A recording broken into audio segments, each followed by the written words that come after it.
je trouve que le Luxembourg, qui nous a permis d'évoluer à l'international, c'est un très beau laboratoire des métiers.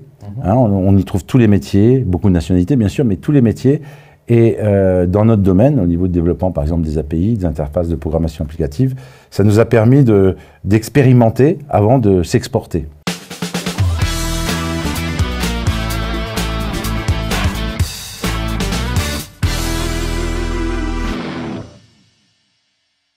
Aujourd'hui, j'ai le plaisir d'accueillir dans le studio Fabien Zuilly. Bienvenue. Merci. Il est Group CEO de Cap4 Group et Mauro Rocco qui est Global Head of Operations. Soyez le bienvenu aussi. Merci. Cap4 Group, c'est un nom qui m'était très familier. Je pensais connaître, je vais être honnête, je pensais que c'était un groupe français qui s'était installé au Luxembourg et j'ai découvert qu'en réalité, vous êtes les deux seuls co-founders et actionnaires. C'est pour ça que j'ai décidé de vous inviter.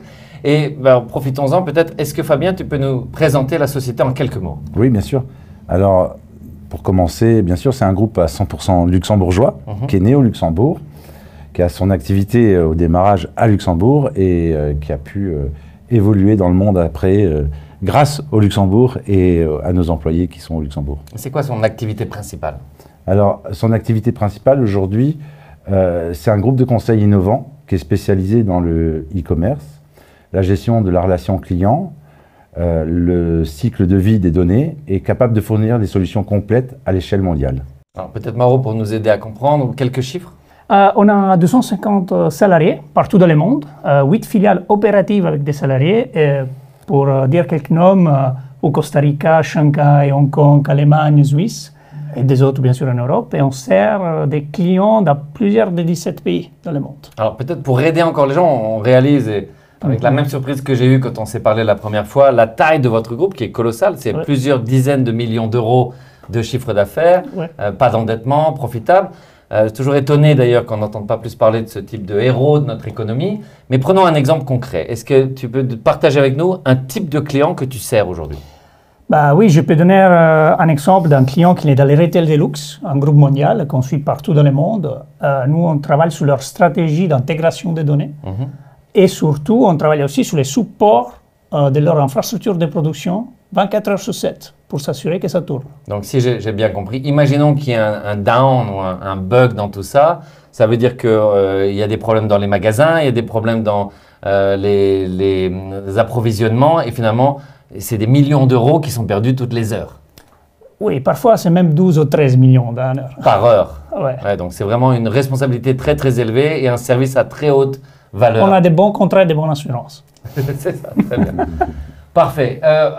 Posons-nous un petit peu la question. On sait que le Luxembourg aujourd'hui traverse une période de transition digitale. Dans certains secteurs, elle est faite au pas de course. Dans d'autres, elle est faite extrêmement doucement. Avec votre expérience, comment est-ce que vous pensez que ça affecte la croissance et le potentiel des entreprises au Luxembourg? Peut-être Mauro en premier. Ouais. Je pense que nous, on trouve déjà le Luxembourg un très bon base déjà et un très bon environnement. Déjà pas mal avancé. Mais je pense que parfois, on se regarde, on regarde les autres, on regarde les pays voisins et on ne se rend pas compte qu'on a un potentiel énorme et on ne l'utilise pas, en effet.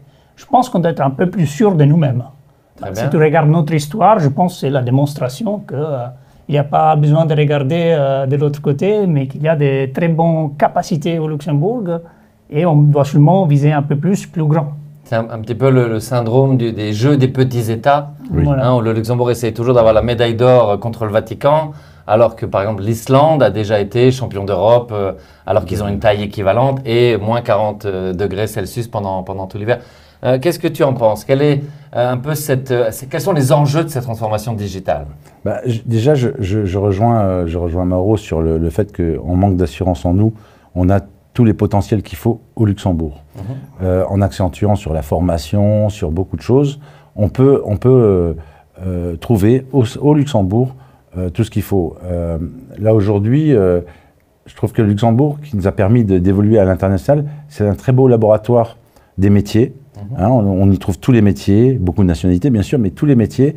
Et dans notre domaine, au niveau de développement par exemple des API, des interfaces de programmation applicative, ça nous a permis d'expérimenter avant de s'exporter.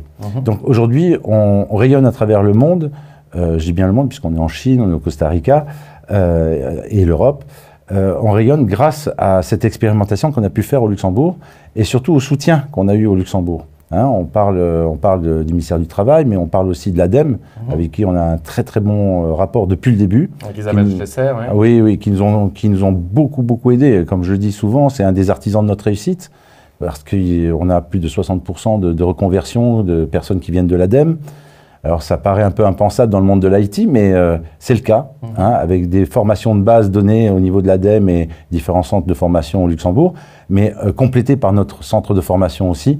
Les gens sortent des résultats incroyables et montent en compétences. Les chiffres parlent d'eux-mêmes. Moi, ma société a 25 ans, je suis luxembourgeois d'adoption, mais c'est vrai qu'il y a peu de luxembourgeois qui travaillent chez moi. Je crois que chez vous, vous avez un peu défié les statistiques. Oui, absolument. On est à combien de luxembourgeois qui travaillent chez vous? D'après les chiffres de la Statec, 5% des luxembourgeois travaillent dans les entreprises privées. Aujourd'hui, nous avons 25% de luxembourgeois. Ça, c'est une vraie performance. C'est la même chose au niveau des femmes, je crois? Alors, au niveau des femmes, c'est supérieur, puisque au niveau des chiffres, hein, mais effectivement, on est dans le même trend, c'est-à-dire que dans le digital, on est sur 16% au niveau du métier, du digital. Nous avons 44% de femmes qui occupent 50% du management. Et je sais que tu as été très très impliqué, ça se voit d'ailleurs à ta boutonnière, tu as été reconnu pour ton engagement pendant le Covid. Vous avez aussi intégré beaucoup de migrants en anglais. Oui, de migrants, tout à fait. Pardon. Oui, de migrants, de réfugiés. Et, à des postes de responsabilité. Bien sûr, et à même traitement que les autres. Ça n'enlève rien à leurs compétences.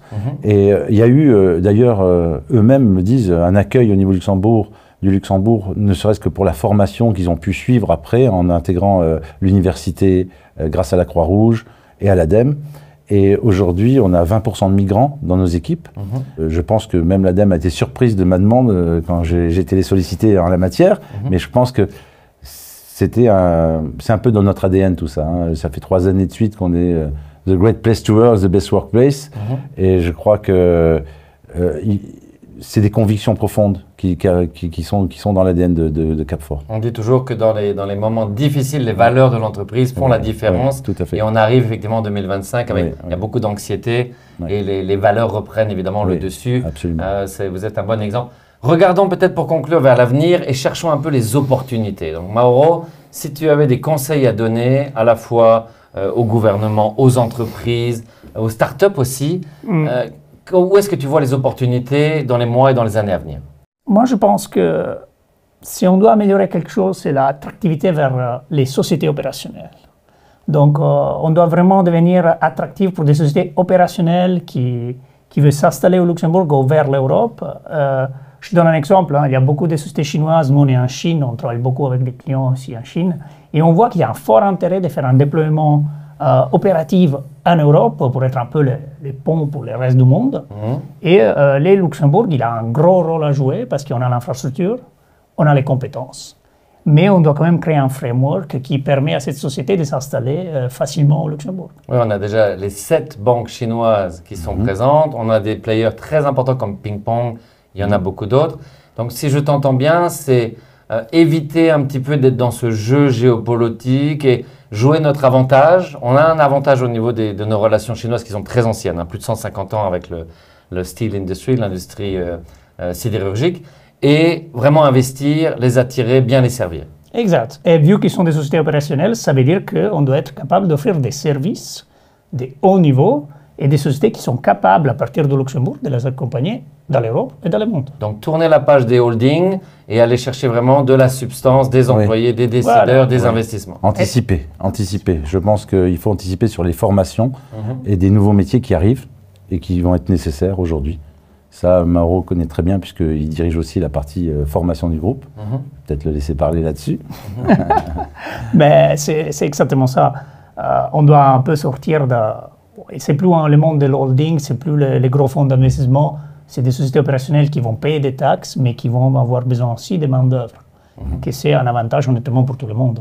Oui, je pense qu'en échangeant avec vous juste avant l'interview, là où on est tombé tout à fait d'accord, c'est que dans un monde qui change très très vite comme en ce moment, évidemment, il y a des risques pour les sociétés qui ont des valeurs faibles ou des fondamentaux qui sont faibles. Aujourd'hui, c'est sûr que ça aide beaucoup d'avoir du cash et d'avoir des bonnes relations avec sa banque. Mais effectivement, si on a une culture et des bons fondamentaux, on sait que dans les semaines et dans les mois à venir, il y aura énormément d'opportunités. Exactement. Parfait. Ben, merci beaucoup et continuez à rendre le Luxembourg plus fort. Merci beaucoup. Merci à toi. Merci. Merci.